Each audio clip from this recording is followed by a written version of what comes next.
Boa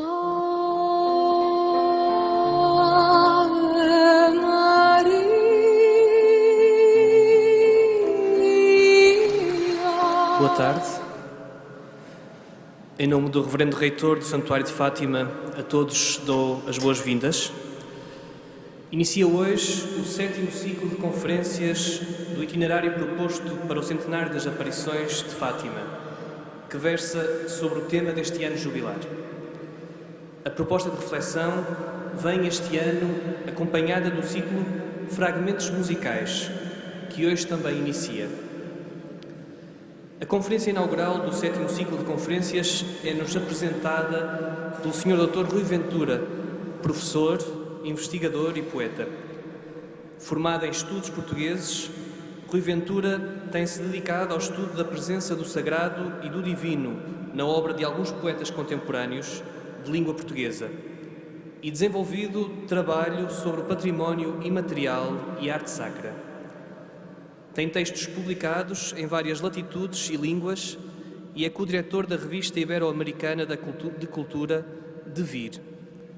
Apresenta-nos hoje uma proposta de reflexão sobre o tema Maria guardava tudo no seu coração, dos Evangelhos a uma espiritualidade cordial.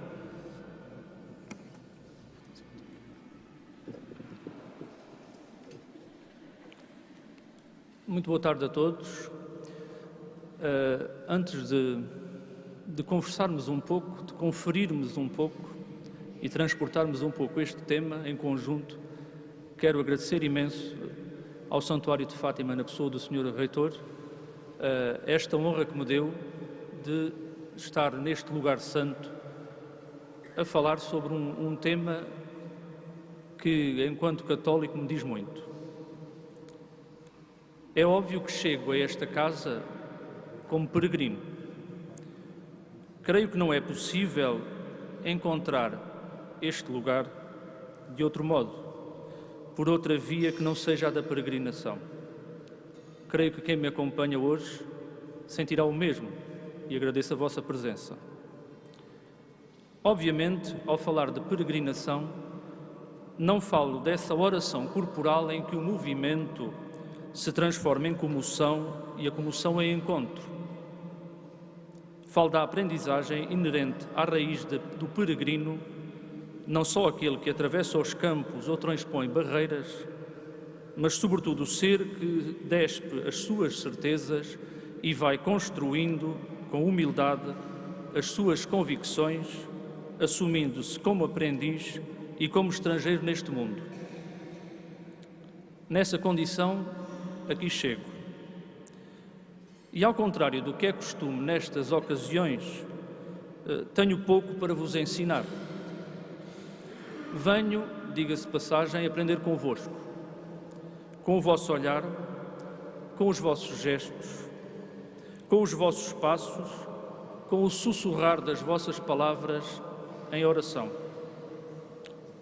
Nunca me foi dado até hoje colocar a mochila às costas e vir de longe caminhando até este santuário. Nunca tive essa graça. E todavia sei que não passo de um peregrino, de um aluno, de um aprendiz na escola da fé, da esperança e da caridade. Recordo, neste momento, a multidão aberta que vai ouvindo aquele rapazinho de 12 anos no Templo de Jerusalém e discute as suas palavras.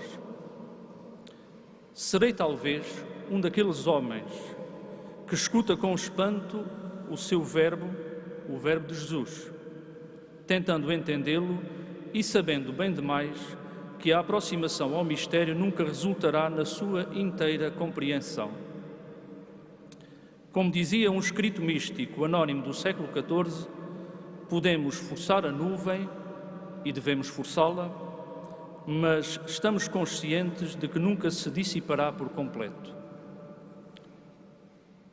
Não é fácil dissertar sobre o Imaculado Coração de Maria neste lugar, ladeado pelas preciosas relíquias dos pastorinhos de Fátima.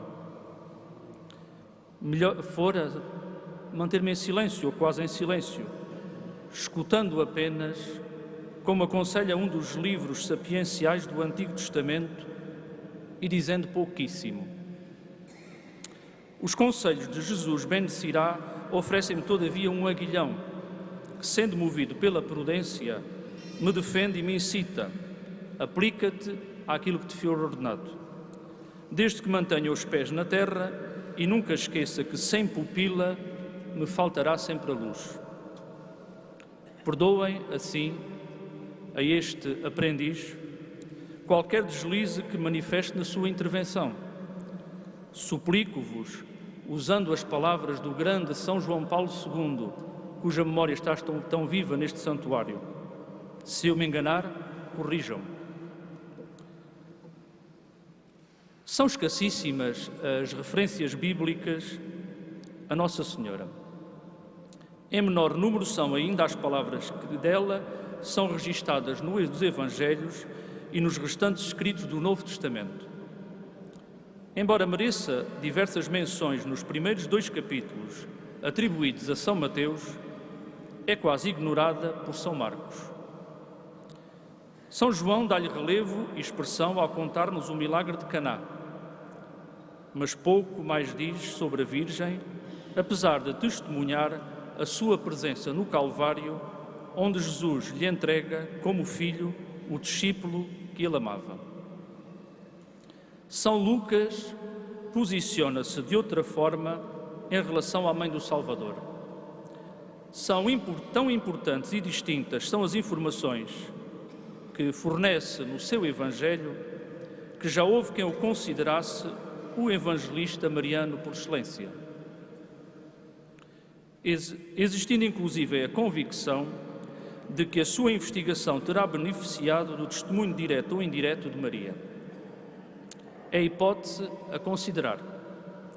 Tanto mais quanto este escritor, como nenhum outro, teve a preocupação de nos assegurar de que o seu trabalho resultara de uma investigação cuidadosa e exata de tudo desde a origem, prosseguindo o labor de outros que já haviam empreendido a composição de uma narração dos factos que entre nós se consumaram, recorrendo à transmissão daqueles que haviam sido suas testemunhas oculares.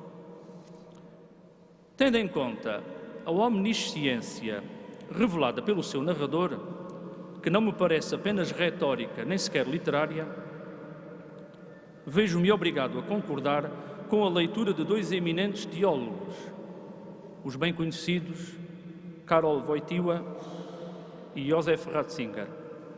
Dizem que o Evangelho segundo São Lucas remete para a fonte onde bebe a sua narração. Respira verdade ao indiciar a existência de testemunhos oculares e, sobretudo, de Maria como fonte principal da narração.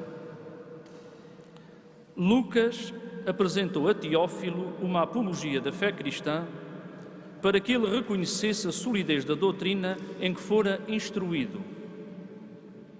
A mesma finalidade se torna patente nos nossos dias, tenhamos nós a ousadia de nos assumirmos enquanto teófilos, ou seja, como amigos de Deus.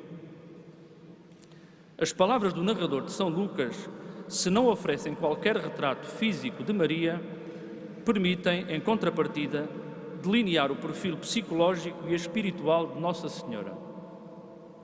Se o texto de São Mateus põe a tónica em São José, ao relatar os seus sentimentos, as suas experiências místicas e as suas decisões como guardião discreto, humilde e silencioso da sua esposa e do menino, nesse terceiro Evangelho a Virgem surge com todo o relevo.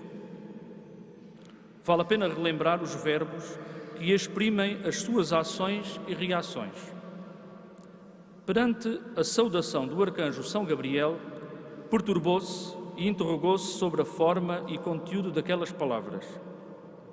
Ousou questionar o mensageiro divino sobre o modo como aconteceria a concepção do menino e só depois de esclarecida aceitou a sua missão. Ao visitar Santa Isabel, respondeu à exclamação entusiasmada da sua parente com alegria, glorificando e engrandecendo Deus. Depois do nascimento de Jesus, reagiu à glorificação e ao louvor dos pastores, bem como à admiração das pessoas perante o relato dessas testemunhas, guardando as palavras e os acontecimentos e refletindo sobre eles no seu coração. No templo, perante o chamado Cântico de Simeão e suas profecias, admirou-se com São José, com o que era dito acerca do menino. Também com o marido, 12 anos depois, se assombrou e espantou quando encontrou Jesus, ouvindo e questionando os doutores da lei, deixando-os estupefactos com a sua inteligência e as suas respostas.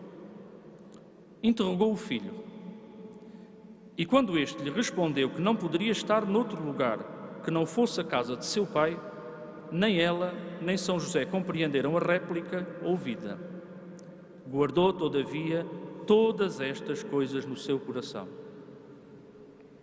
Se estruturarmos mentalmente uma sequência, perceberemos que Maria é a mulher que se perturba e se interroga, questiona, aceita, se alegra e glorifica Deus, se espanta e assombra, nem sempre compreende as palavras ouvidas e os acontecimentos extraordinários, mas guarda-os na memória e, sobretudo, reflete sobre eles.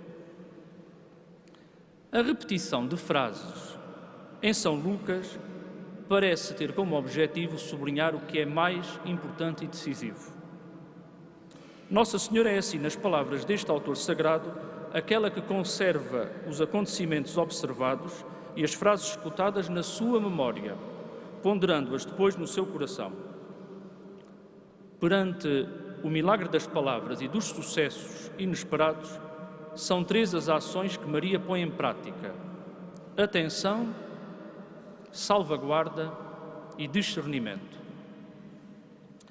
Penso por isso que essa maneira de agir de Nossa Senhora só tem plena razão de ser se tivermos em conta que se trata de uma consequência da sua surpresa perante a teofania, ou seja, a manifestação de Deus junto da humanidade que ela representa como seu máximo expoente. Melhor dizendo, só compreenderemos um pouco do que é relatado no Evangelho se tivermos em mente que o comportamento da Mãe de Jesus a mostra como charneira entre o divino e o humano, como duplo espelho refletido em simultâneo a divindade humanada em Cristo e o povo que vai ser salvo por ele. Esse lugar ímpar, quase paradoxal, ocupado pela Virgem Santíssima, parece justificar a outra frase repetida em São Lucas. Dessa vez, é mesmo Cristo quem a diz.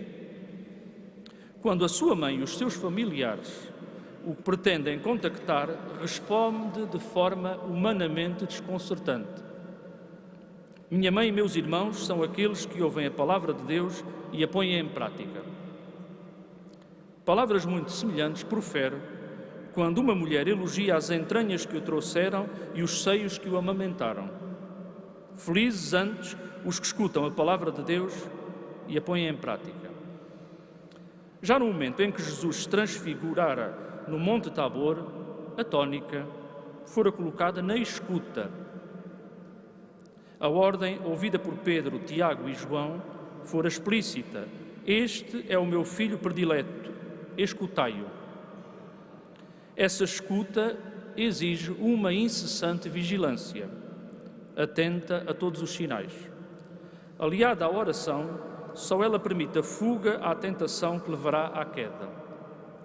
Esse ensinamento se colhe nas palavras dirigidas pelo Salvador aos discípulos antes e depois da sua agonia no horto. Orai, para que não entreis em tentação. Porque dormis? Levantai-vos e orai, para que não entreis em tentação.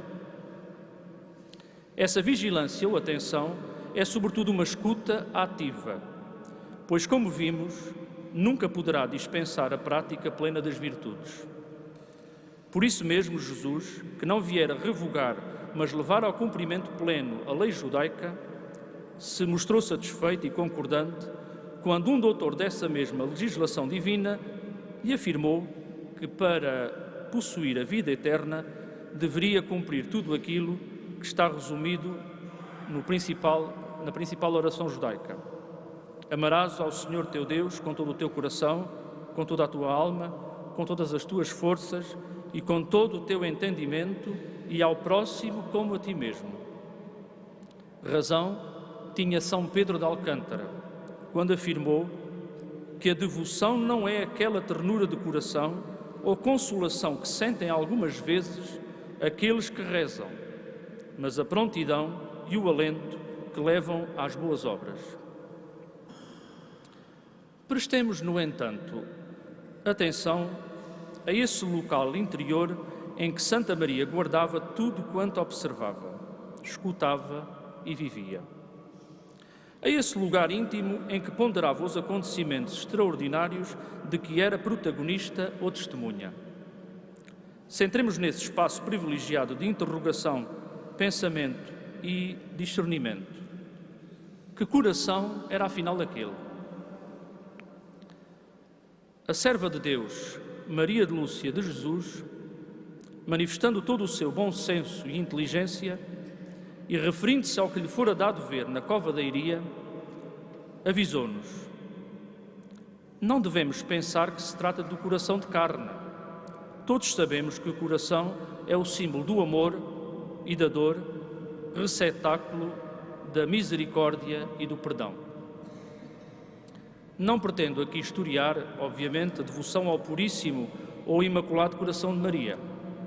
É, todavia, meu dever dar destaque ao pensamento e às intuições dos dois antecessores da vidente de Fátima no apostolado cordimariano, São João Eudes e Santo António Maria Claret, não por acaso com muita honrosa presença em nichos destacados desta Basílica de Nossa Senhora do Rosário.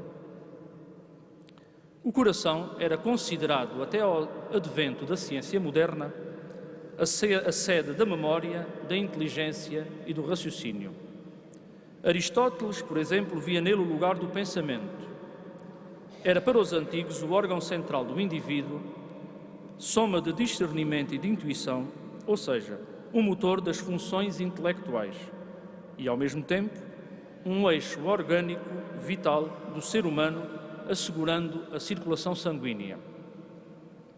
Se no Ocidente foi transformado sobretudo em emblema da afetividade e dos sentimentos, uma perspectiva cristã, radicada na cultura do Próximo Oriente, viu-o como um templo ou altar de Deus, ao ser um núcleo irredutível do homem interior, onde se alia a vida dos afetos à inteligência e à sabedoria, que aí tem a sua habitação.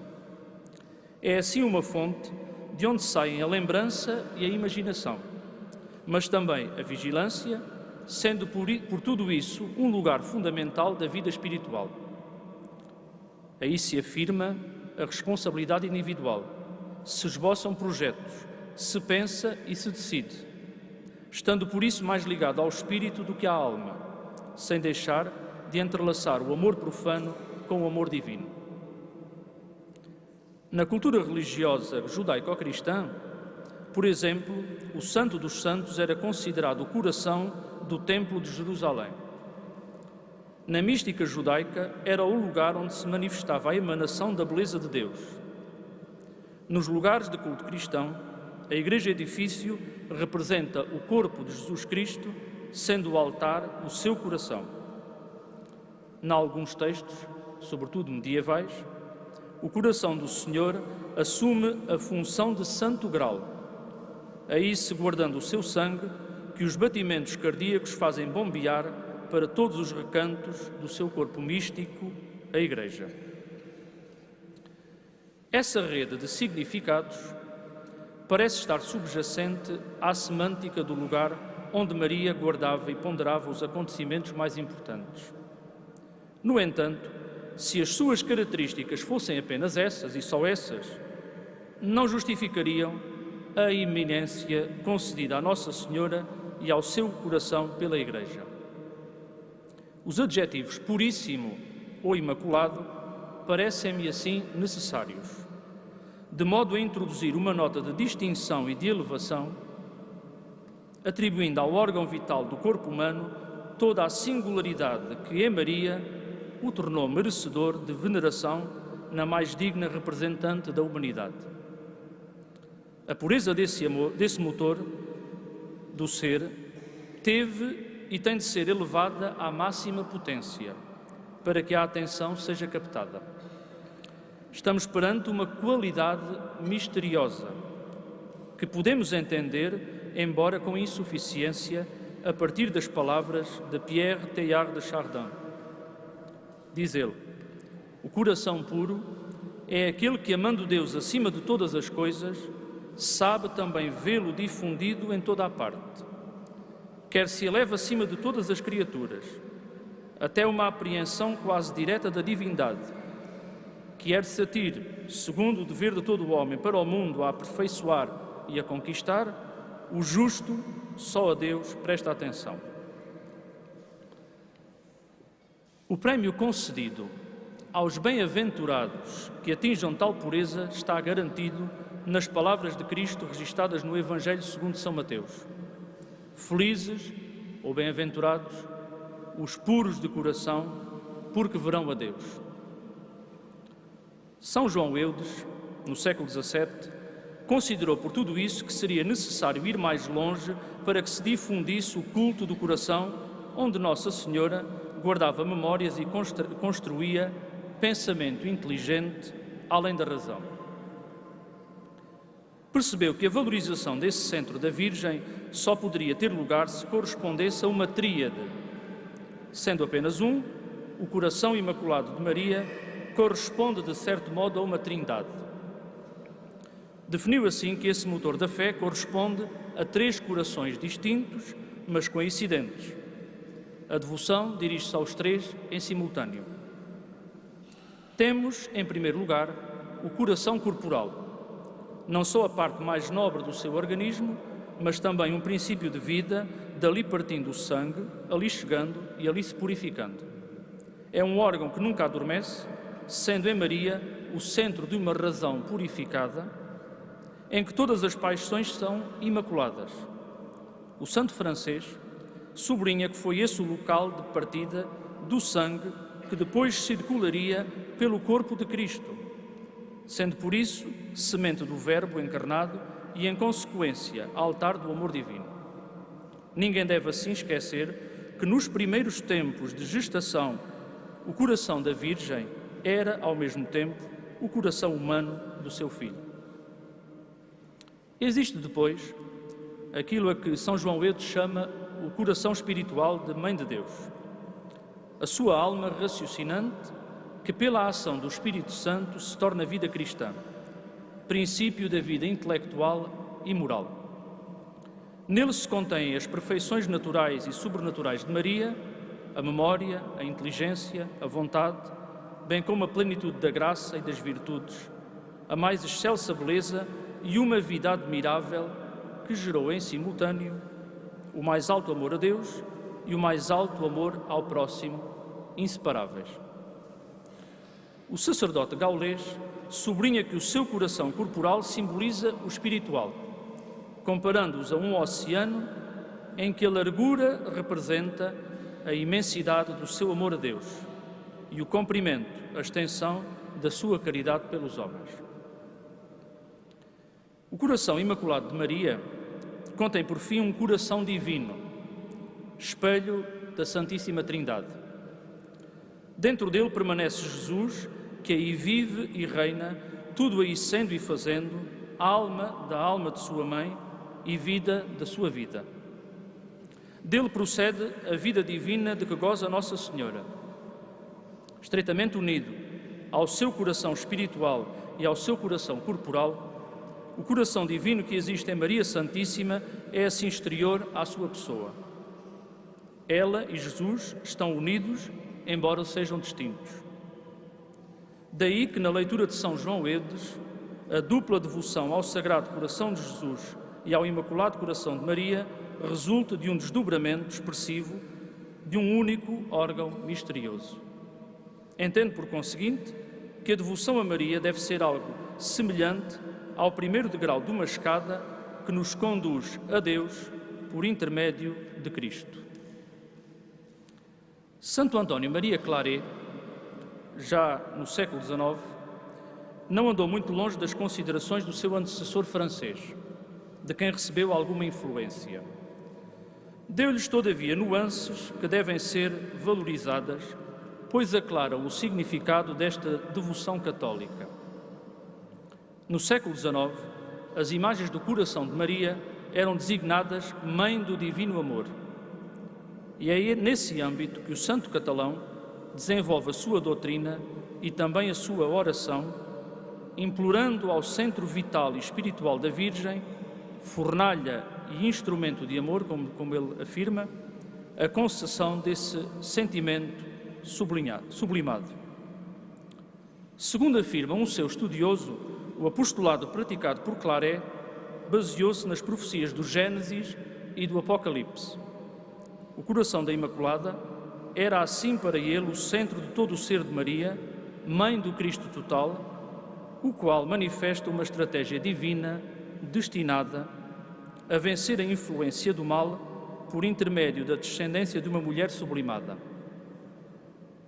Tal entendimento parece ter-se acentuado a partir de uma experiência mística havida pelo santo catalão em 1859, na qual lhe foi dado ouvir da boca de Jesus Cristo os castigos que atingiriam a humanidade caso não enveredasse por outro caminho mais espiritualizado. Eram esses os castigos anunciados: as consequências do protestantismo e do comunismo, as guerras e as suas sequelas, o amor aos prazeres sensuais e ao dinheiro, a ditadura da razão e a independência da vontade. Isto em 1859. Chegados a este final do ano 2016, embora na posse de todo este património doutrinal e místico, toma relevo aos nossos ouvidos, pelo menos aos meus, a interrogação registada e repetida por José Tolentino Mendonça num dos seus poemas: a que distância da língua comum deixaste o teu coração? A que distância deixaste o coração? Temos de admitir, com a filósofa espanhola Maria Zambrano, que a apropriação e sobrevalorização quase dogmática dessa metáfora pelo romantismo oitocentista teve como consequência, na hora da ultrapassagem desse movimento estético, a sua condenação ao desterro e a sua expulsão da área visível da vida culta, sendo remetida pelas elites para o campo onde habitam as criaturas iletradas. No âmbito religioso, embora saibamos que a entrada no reino dos céus está destinada aos humildes, a sensibilidade atual vem tornando patentes as deficiências da expressão cultual e das representações gráficas desse coração, como refere um dos melhores teólogos da mensagem de Fátima. Torna-se assim necessário renovar essa imagem, valorizar de outra maneira o coração corporal de Maria, mas não só. Não podemos esquecer nessa valorização o seu coração espiritual e, sobretudo, o seu coração divino, que é Cristo, para usar as palavras de São João Eudes. Seguindo um autor espanhol, propõe Eloy Bueno de la Fuente: a devoção requer uma adaptação que deve polir o preciosismo francês, que se centrava no coração como órgão físico, obscurecendo o sentido genuíno dessa devoção. No entanto, essa mesma devoção depositou na Igreja o que é mais positivo: o lugar da graça habitado pela Trindade. Há, por isso, um pressuposto sólido para aprofundar essa devoção a partir da teologia adequada e mostrar claramente o seu significado. Colocar o próprio coração nos desgraçados, naqueles que estão à espera de consolo e de força para a esperança. Talvez o melhor caminho seja aquele que se bifurca, permanecendo unido. Retornar à leitura à meditação e à imitação das palavras e das atitudes de Maria registadas nos Evangelhos. E, em simultâneo, escutar o que diz a mulher vestida de sol quando caminha no cimo das árvores, para que nunca aos outros falte a palavra, o amor, a presença mais pura. Talvez assim se fortifique uma verdadeira espiritualidade cordial, tão urgente no mundo perigoso e ardiloso em que vivemos. Parecem-me sábias as palavras do Papa Emérito Bento XVI, escritas ainda enquanto cardeal, no seu comentário teológico ao chamado Terceiro Segredo de Fátima. Diz Sua Santidade: o termo coração na linguagem da Bíblia significa o centro da existência humana, uma confluência da razão, vontade, temperamento e sensibilidade, onde a pessoa encontra a sua unidade e orientação interior. O coração imaculado é, segundo o Evangelho de São Mateus, um coração que, a partir de Deus, chegou a uma perfeita unidade interior e, consequentemente, vê a Deus. Portanto, devoção ao Imaculado Coração de Maria é aproximar-se desta atitude do coração na qual o fiat, seja feita a vossa vontade, se torna o centro conformador de toda a existência. Refrescando de algum modo, digo eu, a imitação de Cristo propagada no final da Idade Média e no início do Renascimento pela devócio moderna, a imitação de Maria, que nos é proposta, terá de passar, antes de mais, pela prática humilde, mas esforçada, das suas virtudes imaculadas registadas pelo autor do Terceiro Evangelho. Sem recusarmos o temor, a perturbação e a reverência perante as manifestações de Deus, devemos interrogar a sua palavra, a palavra de Deus, sem cessar, procurando entender a sua vontade e aceitando-a, respondendo-lhe com alegria, engrandecendo-o e glorificando-o. Quem interroga, roga ao mesmo tempo. E esse caminho nunca deve dispensar o entusiasmo. Nem sempre compreendemos esse verbo, é verdade. Muitas vezes paramos, estupefactos, perante o que vemos e ouvimos neste mundo, perante os sinais inquietantes do tempo. Mas mesmo nesses momentos de tristeza, angústia ou assombro, devemos guardar todas as experiências na nossa memória, conversando com elas no íntimo, como fazia Nossa Senhora. Nada disso será possível, contudo, sem escuta e sem salvaguarda, e sem pensamento inteligente. Foi esse o exemplo da Imaculada que, nas bodas de Caná, nos indicou o melhor percurso. Fazei tudo o que Ele vos disser. Indo por aí, nunca esqueceremos a bem-aventurança destinada àqueles que escutam a palavra de Deus e a põem em prática. Isso bastaria para chegarmos ao mais alto lugar. Devemos, no entanto, escutar Nossa Senhora, a mulher vestida de sol, quando ela caminha no cimo das árvores. As suas frases confirmam, esclarecem e atualizam a mensagem do Evangelho. É importante não menosprezar as profecias, examinando tudo e guardando o que é bom, como nos avisou São Paulo no primeiro dos escritos cristãos. Desde o princípio dos acontecimentos sobrenaturais de Fátima, que o coração imaculado surgiu ao lado do Sagrado Coração de Jesus como instrumento salvífico. Logo em 1916, o anjo assegurou aos pequenos pastores que os corações de Jesus e Maria estavam atentos à voz das suas súplicas, afirmando meses depois que eles tinham sobre eles desígnios de misericórdia. Esse mesmo protetor de Portugal lhes indicou, na oração à Santíssima Trindade, que o centro vital da Virgem e de Cristo seria instrumento de conversão dos pecadores. Sabemos, por intermédio de uma interrogação do beato Francisco Marto, conservada por sua prima, que esse coração, apresentado aos videntes pela Senhora mais brilhante que o sol, espalhava pelo mundo essa luz tão grande que é Deus. Temos ainda as promessas que Maria Santíssima foi fazendo à irmã Lúcia e, através dela, à humanidade. O meu coração imaculado será o teu refúgio e o caminho que te conduzirá até Deus. Por fim, o meu imaculado coração triunfará. Segundo afirmou a vidente, Nossa Senhora declarou que o desejo de espalhar essa devoção partira de Jesus.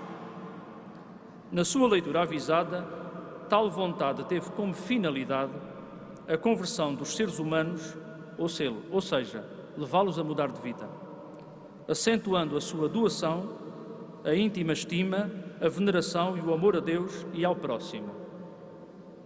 Embora sentindo-se um instrumento pobre, a serva de Deus percebeu que essa imitação de Maria, como degrau da escada que nos levará a subir ao Altíssimo, é de algum modo o surgimento de uma nova árvore da vida, plantada por Deus no jardim do mundo. Podemos comparar esse coração a uma superfície espelhada que reflete sobre a humanidade, o Verbo encarnado. Diz a serva de Deus, irmã Lúcia: esta palavra de Deus é o laço que une todos os filhos no coração da mãe. Aqui se escuta o eco da palavra do Pai, porque Deus encerrou no coração de Maria a sua palavra, o seu Verbo eterno. Lúcia, atenção, Lúcia não interpretou o que viu e o ouviu. Tentou de ser uma explicação pessoal, sublinhando que nada sabia, apenas pensava, podendo enganar-se na sua pobreza e ignorância. O pensamento inteligente é, todavia, uma das mais altas capacidades do ser humano imperfeito, já que a sabedoria só nos chega por intermédio da graça. Imitando assim algumas virtudes marianas, atenção, salvaguarda e discernimento, a serva de Deus percebeu que essa união cordial de Maria com o seu filho poderia levar à admissão de Nossa Senhora como corredentora do género humano, sem todavia pôr em causa a sua submissão a Jesus Cristo, nem ofuscar ou diminuir de modo algum o seu papel mediador entre Deus, Pai e a humanidade. Se bem entendida, a mensagem de Fátima sublinha à exaustão que todo o influxo salvador da Virgem Santíssima sobre os homens se deve ao beneplácito divino e não a qualquer necessidade. Deriva da abundância dos méritos de Cristo, funda-se na sua mediação e dela depende inteiramente, aurindo aí toda a sua eficácia. De modo nenhum impede a união imediata dos fiéis com Cristo, antes a favorece. Palavras dos Padres do Concílio Vaticano II. Como refere a Lumen Gentium, a Igreja, de que todos somos membros, santifica-se imitando Maria, que lhe propõe a todo momento uma fé íntegra, uma sólida esperança e uma verdadeira caridade. Creio que em todas essas virtudes está presente o coração, se o entendermos no seu verdadeiro significado. Aqui, na Cova da Iria, a Virgem disse, segundo as palavras dos pastorinhos, nos primeiros inquéritos, que se emendasse a gente, que não ofendesse a Nosso Senhor, que estava muito ofendido, que rezasse o terço e pedisse a Nosso Senhor o perdão dos nossos pecados. Se nos dispusermos a cumprir essa proposta que desafia a nossa liberdade, teremos de recorrer às mais profundas potências da alma, memória, entendimento e vontade. A recordação é determinante nesse movimento, pois sem ela não existe arrependimento, nem oração, nem mudança de vida. Não existe fé sem lembrança. Ao recordarmos as nossas fraquezas e os pontos salientes do percurso redentor de Cristo na sua vida terrena, confiamos na sua misericórdia. Ninguém consegue confessar os seus pecados ou formular com sinceridade um verdadeiro propósito de emenda sem antes examinar a sua consciência rememorando as suas faltas. Ao recitarmos os mistérios do Terço do Rosário, meditamos e oramos recordando.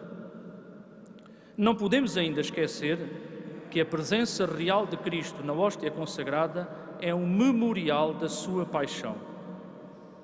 Afinal, recordação, coração e misericórdia são palavras da mesma família, nascidas da mesma raiz.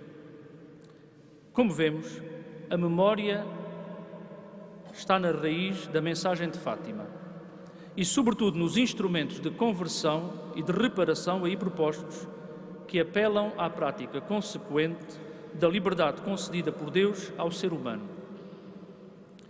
Essa entrada do passado no presente como foco luminoso modifica o ser humano e prepara um futuro diferente e sublimado. Torna possível a esperança, que podemos associar à graça e à misericórdia indissociáveis do coração de Maria, se bem entendemos as imagens oferecidas à irmã Lúcia em Tui, 12 anos, precisamente 12 anos, depois da primeira revelação do Imaculado. Essa virtude teologal não se ausenta ainda do chamado terceiro segredo de Fátima, nem sequer da visão recebida pela vidente no dia 3 de janeiro de 1944, apesar de estarmos perante previsões catastróficas. Basta que a humanidade e a Igreja, que todos somos, saiba chegar à última e mais importante das virtudes, o amor ou caridade. Amor a Deus e amor ao próximo, dando plena concretização aos desígnios de Deus, radicados nesses dois vocábulos que a serva de Deus, Maria Lúcia, viu sob o braço esquerdo da Virgem, precisamente aquele que mais perto nasce do seu coração. É Jesus quem nos avisa: permanecei do meu amor, se guardardes os meus mandamentos, permanecereis no meu amor. Sabemos que esse elo jamais passará, pois é maior do que a fé e a esperança, garantindo-nos o conhecimento de Deus, desde que o amor se expresse de igual modo em relação aos nossos irmãos. Mesmo que o ódio e a ambição provoquem a guerra destruidora, e são palavras da irmã Lúcia, e seja necessária a purificação do mundo pelo pecado em que se mergulha, não devemos estranhar que no fim da profecia e perante os dramas da história, tenhamos, no tempo, uma só fé, um só batismo, uma só Igreja Santa, Católica, Apostólica, e na eternidade, o céu. Pergunto eu, como peregrino, não será esse o triunfo final do Imaculado Coração? O arrependimento, o sacrifício e a oração são instrumentos que, associados à adoração eucarística proposta pelo anjo, levam a esse amor sublimado. O coração imaculado, cercado de espinhos, síntese imagética de Maria e de Cristo, constitui a sua expressão visível. Creio que podemos considerá-lo como uma metonímia ou súmula de um processo de mudança de vida, proposto à humanidade como via de salvação. A metonímia, e não a metáfora ou o símbolo, surge como parte, espelhando o todo. É esse todo inapreensível que obriga ao segredo e ao silêncio orante e pensante.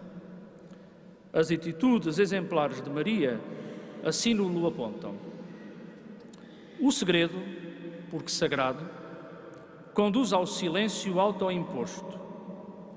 Estamos perante a via que leva à consagração. Maria e Jesus são essa via. O meu coração imaculado será o caminho que te conduzirá até Deus.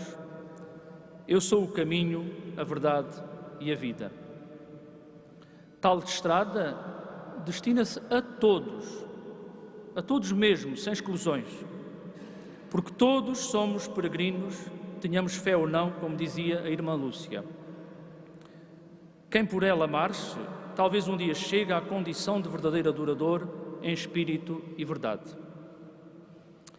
É certo que em 2016 se a escolheu para nossa desgraça como palavra do ano a pós-verdade, que se me afigura como sinónimo de mentira, cujo pai é, como todos sabemos, o diabo. Estamos perante esse inquietante sinal do nosso tempo, somado a tantos outros que vão surgindo um pouco por todo o lado, por vezes com violência extrema. Decisivo se torna afirmarmos a fé e a esperança que nos vão conduzindo ao amor. Parece-me que o coração imaculado, devolvido à língua comum como propôs o padre Tolentino Mendonça, é uma boa metonímia do motor que nos purifica, nos move e nos leva ao cume aonde queremos e devemos chegar. Esse coração está presente em tudo quanto é mais importante, na memória, que é recordação ou saber de cor pelo coração, na concórdia, que é paz sincera e interior, a qual todos desejamos, e, sobretudo, na misericórdia, um dos mais eloquentes nomes de Deus, como lembrou Sua Santidade o Papa Francisco ao longo do jubileu extraordinário recentemente concluído. Estejamos, pois, convictos e manifestemos essa convicção. O coração de Maria, contendo o coração divino que é Jesus Cristo, será mesmo o nosso refúgio e caminho. Com ele venceremos a amnésia, a autossuficiência, a desorientação, a indiferença, o medo e também a morte. Se Cristo é a cabeça do corpo que é a Igreja, segundo afirma São Paulo, creio não errar muito dizendo, ou não errar mesmo de todo, dizendo que o coração desta Igreja está em Maria, a Virgem Imaculada. Termino a minha intervenção rezando, mas rezando de uma maneira ligeiramente diferente. Vindo o sopé da Serra da Arrábida, onde viveu Frei Agostinho da Cruz, e rezando a Ave Maria, uso não as palavras convencionais, mas um poema seu, que é também a Ave Maria. Deus vos salve, Sagrada Virgem Pia, de graça toda cheia, o grão Senhor, do céu, do mar e terra Criador, convosco é em vossa companhia. Bendita entre as mulheres sois, Maria, bendito Jesus, nosso Salvador, fruto do vosso ventre que sem dor nasceu em pobre Lapa, em noite fria. Ó Virgem Mãe de Deus, intercessora dos míseros mortais e advogada, de quem a culpa cega a triste sorte, ouvi minha oração, Pia Senhora, rogai por mim a Deus de mim lembrada e por todos em nossa vida e morte. Muito obrigado.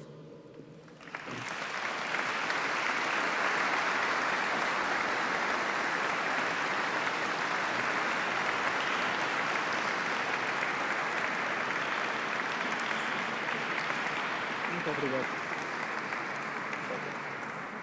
Agradecemos ao Sr. Dr. Rui Ventura o itinerário mapeado para uma espiritualidade cordial.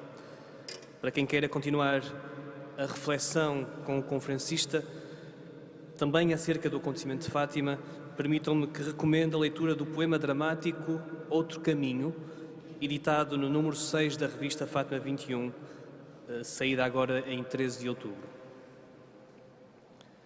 Escutamos agora o primeiro momento do ciclo Fragmentos Musicais, que nos é proporcionado pelo Coro de Câmara da Bairrada, sob direção de Tiago Matias. Propõe-nos uma pequena cantata de Natal, Natal português, com obras de Fernando Lopes Graça, Fernando Lapa, Henrico Carrapatoso e Luís Cardoso.